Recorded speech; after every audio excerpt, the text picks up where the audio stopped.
What is up everyone, Mekkah here, welcome back to the Fire Emblem 3 Houses, Blue Lions, Maddening Mode, low turn count playthrough. Today I have for you the Ignatz and Raphael Paralogue, the Felix Paralogue, and Chapter 8 itself. Not a whole lot has happened in the monastery quite yet, so we're just going to go straight into it. One of the most important changes that we've had is that Sylvain at this point has learned Swift Strikes. He's reached 8 lances, and that makes him a pretty good boss killer on this map because he can just use the Horse Slayer with Swift Strikes and one down him as long as he has Felix as an adjutant to provide some attack support. In this one, our units are split up to the left and the right. We have Ignatz stride everyone on the left, and Raphael's going to do it on the right. We're only going to be in this map for one turn, so everyone's going to make the most of their turns by doing some self-improvement. What we're doing mostly, besides getting the obvious like XP, combat XP, weapon XP, all that kind of stuff, we're also trying to chip our battalions, which seems really weird. But we're wearing them down so that people who have Battalion Vantage or Battalion Wrath can make use of them later in important route maps. We have a lot of route paralogues coming up. Chapter 9 is also a route map, so having these adjutants or having these battalions at 1/3 health is going to be helpful. So that's why we're, for example, having people purposely take counters or even weigh themselves down. Someone who does do that in this paralogue is Shamir, who we freshly recruited. We had the option of recruiting her by Chapter 6, but we didn't need her.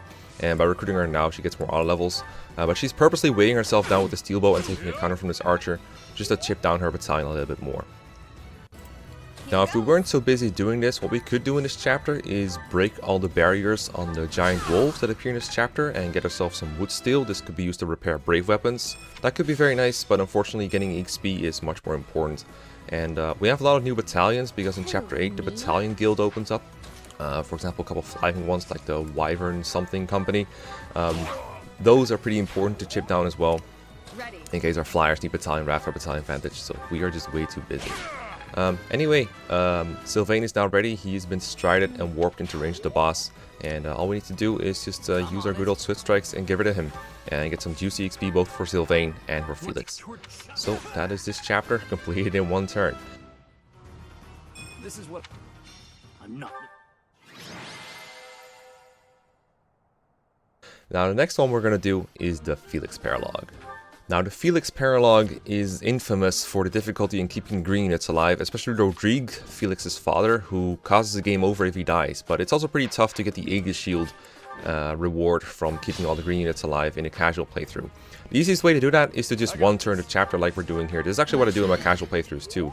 Raphael has rally strength, so he can boost Byleth so that she can kill the boss. We're going to get her over there with some repositioning shenanigans, and everyone else once again is just going to fight enemies whenever they can. One difficult thing about taking advantage of Battalion Wrath and Battalion Vantage is that you have to get your battalions to exactly 1/3 ideally, and then stop taking damage from there. That can be pretty difficult where you're not actually equipped with Battalion Wrath and Vantage like only Dimitri is at some point. Because you can imagine if you take a hit with a 1/3 health battalion and you do that all the time, they don't last for a very long time. And that is really why Byleth, for example, is equipped with Battalion Vantage. Is going to assembly the boss and pull him downwards out of the forest and then kill him before he ever gets to attack. And that way the battalion doesn't take any damage, because once it's below 1/3 health, you really don't want to take any more damage.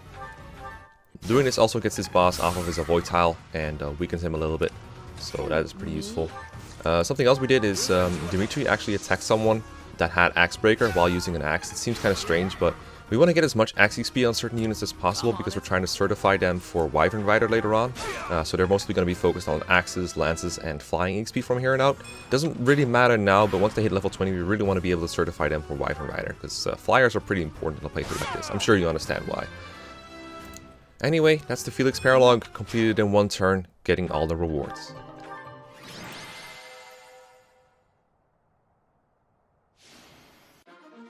Next up is Chapter 8, featuring Big Brain Solon, but he doesn't make his appearance until turn 2 enemy phase, so until then, we're free to do whatever we want as long as someone is in position to kill him at enemy phase at that point.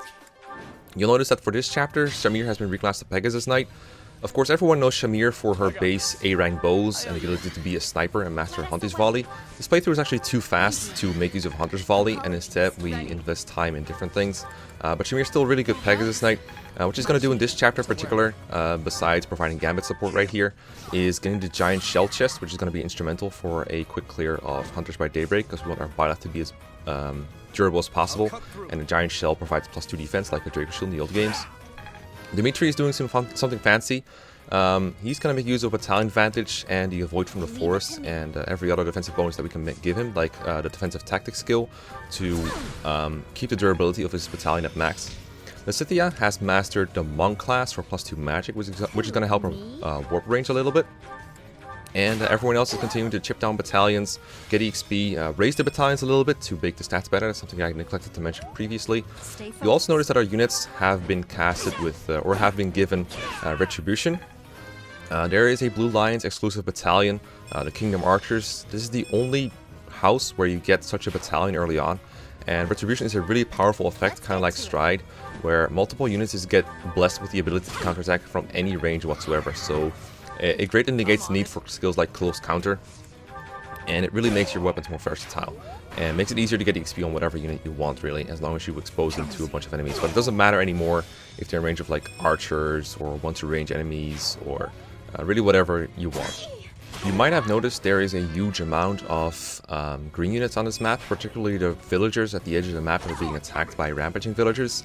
In order to save them and get the maximum reward from them, you have to kill the enemies attacking them, unlike the Felix Paralogue, where just having them alive was enough. This is basically impossible to do in a 2-turn clear, so we're just kind of leaving that objective be. But it is pretty nice for a pretty large bullion if you're able to complete it in a casual playthrough. So the boss kill warrants some more explanation how exactly it's going to work. Solon has 2 means of attacking. One is his normal attack, which is Death. It has a 1-to-3 range spell. And the other one is his Gambit, Resonant Flames, which you can use at 1-2 range. So normally it's pretty hard to do counterattacking on enemy phase, because having 3 range is pretty rare. You can do it with Shamir, for example, who has range +1, thanks to being a sniper. What you can also do, of course, is make use of that Retribution Gambit in order to counter him on enemy phase, but you do have to make sure to be in a pretty exact spot, where he can attack you at 3 range, but not at 2 range, because he prioritizes using his Gambits. But this is why we cast Retribution on our units, so we can do exactly that. Solon does hit pretty hard, so if you want to survive him, sometimes you'll need to make use of things like Pure Water or Annette's Rally Resistance. You'll notice that Annette is actually absent from this map. We are using Raphael to rally strength whenever we need it.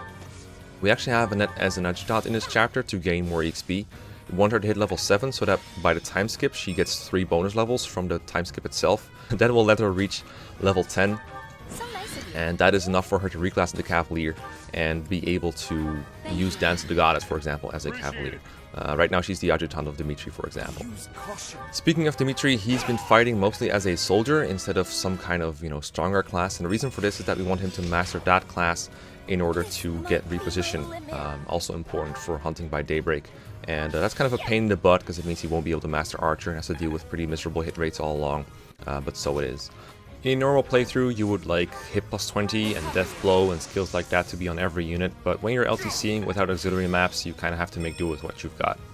Leone did something pretty interesting, using assembly on a villager to positioning a little bit to the right, and what we're then going to do after we get this guy out of the way with a hammer is we can use Sylvain and his Fusillade Gambit, because he equipped one of those archer battalions, to still kill that villager while being in position to counter Solon on any phase. As I said, this positioning is very precise. It has to be at his 3 range while he moves, but not in his 2 range.